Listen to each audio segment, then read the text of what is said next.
दंड व शंकू नामक संवेदी तंत्रिक पेशी डॅश डॅश मध्ये आढळून येतात. म्हणजे आता ह्या दंड पेशी म्हणजे कशा, तर रॉड शेप ज्या असतात ना, रॉड शेपच्या, तर रॉड सेल, आणि शंकू म्हणजे कोन शेप, कोन सेल. तर अशा या संवेदी तंत्रिक पेशी डॅश डॅश मध्ये आढळून येतात. तर त्या कुठं आढळतात, तर डोळ्याच्या पडद्यावरती. डोळ्यातील पडदा म्हणजे पर्याय क्रमांक 4 हे या क्वेश्चनचा आन्सर आहे. थोडक्यात आपण माणसाचा डोळा पण समजून घेऊ. माणसाचा डोळा हा साधारणतः अशा 4 ते 5 घटकांमध्ये विभागलेला आहे. एक म्हणजे कोर्नी, म्हणजे पारपटल त्याला म्हटलं जातं. अत्यंत पातळ असा तो एक पारदर्शक पटल असतं, ते ह्यालाच आपण कॉर्नी असं म्हणतो. तर याच पटलातून प्रकाश जो आहे तो आपल्या डोळ्यामध्ये प्रवेश करतो आणि नंतर मग त्या प्रकाशाचं रिफ्रॅक्शन सुद्धा होतं. ठीक आहे, म्हणजे अपवर्तन होतं. ओके. त्यानंतर डोळ्याचा जो दुसरा महत्वाचा घटक तो म्हणजे भुबुळ. हे भुबुळ काय करतं, तर भुबुळ हे एक प्युपिल जे असतं ना, प्युपिल आपल्या डोळ्यामध्ये एकदम छोटी अशी बाहुली असते बघा, त्याच्यावरती नियंत्रण ठेवण्याचं काम हे या भुबुळामार्फत केलं जातं. भुबुळ आपण बघतो वेगवेगळ्या रंगाचे असतात. आपल्याला कुठले आवडतात बघा, म्हणजे निळे, घारे, ब्राऊन कलरचे, ब्लॅक कलरचे असतात. म्हणजे आवडतात हे म्हणण्याचं कारण की आता त्या अट्रॅक्शनच्या गोष्टी आहेत ना, या एज मधल्या त्या अट्रॅक्शनवाल्या गोष्टी आहेत. तर म्हणजे ते करत बसायला सध्या वेळ नाहीये, पण ठीक आहे. म्हणजे तुम्हाला लक्षात आलं असेल की भुबुळ हे बाहुलीवरती नियंत्रण ठेवतंच, म्हणजे प्युपिलवरती तर नियंत्रण ठेवतंय, पण इतर गोष्टींवरती पण नियंत्रण ठेवतंच. ठीक आहे, पण ते एक्झाम मध्ये लिहून यायचं नाहीये. भुबुळाचा साधारणतः व्यास जो असतो तो साधारण 2.3 सेंटीमीटरचा असतो.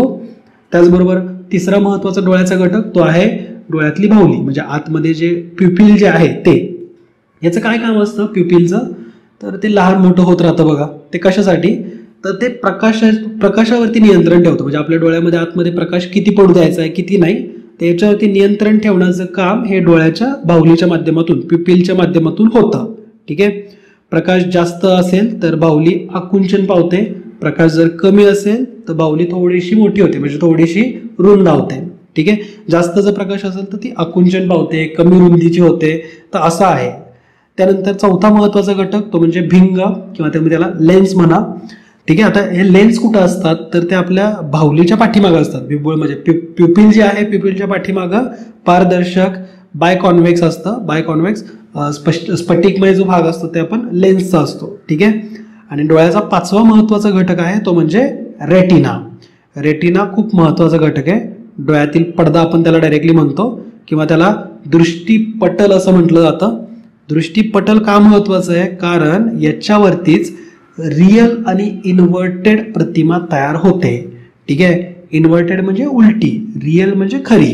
तर खरी आणि उलटी प्रतिमा ही आपल्या या रेटिनावरती तयार होते, जे आपण त्याला मराठीमध्ये दृष्टीपटल म्हणतात. ठीक आहे. आणि तर इथं ही जी रियल आणि इन्व्हर्टेड इमेज तयार झाली आहे ना, तर ती आपल्या संवेदनशील पेशींवरती तयार झालेली असते, ज्या आपण 2 भागांमध्ये विभागतो. एक म्हणजे शंकू पेशी आणि दुसरे आहेत दंडक पेशी, म्हणजे रॉड सेल. वेगवेगळ्या रंगाची जाणीव करून देण्यासाठी शंकू पेशी आपल्या डोळ्यांमध्ये असतात, म्हणजे कोन सेल्स असतात. तेजस्वी जो प्रकाश असतो तर तो सुद्धा आपल्याला जाणवतो ना, तर तो या शंकू पेशींमुळे जाणवतो. ठीक आहे.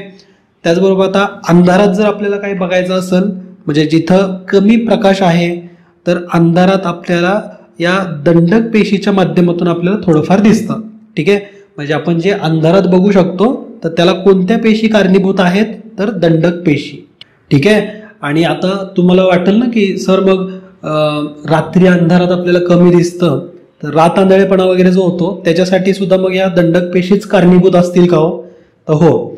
रात आंधळेपणा हा दंडक पेशी जर काम करत नसतील तर होऊ शकतो.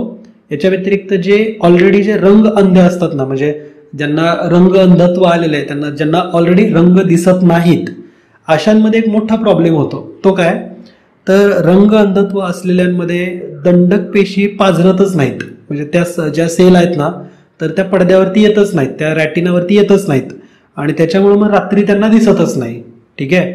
तर असं या रंग अंधत्व व्यक्तींबद्दल होतं, आणि त्याच्यामुळे त्यांना मग रात्री पण दिसत नाही आणि दिवसभर मग सगळं काय असेल ते ब्लॅक अँड व्हाईट दिसतं. तर हा खूप रेअर आजार आहे, पण याचं मुख्य कारण, रात्री त्यांना न दिसण्याचं मुख्य कारण पण तुम्हाला समजलं असेल. ठीक आहे. तर आपण बघितलं या क्वेश्चनचा आन्सर होतं डोळ्यातील पडदा, पर्याय क्रमांक 4.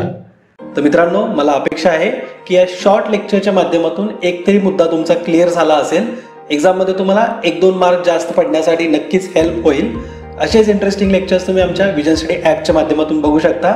वेगवेगळे कोर्सेस उपलब्ध आहेत, ज्या कोर्समध्ये प्रवेश घेण्यासाठी विजन 25 हा कुपन कोड यूज करून 25% सवलत तुम्ही 25 एप्रिल पूर्वी घेऊ शकता. तर भेटूत आपण विजन स्टडीच्या लेक्चर्सच्या माध्यमातून. जय हिंद, जय महाराष्ट्र.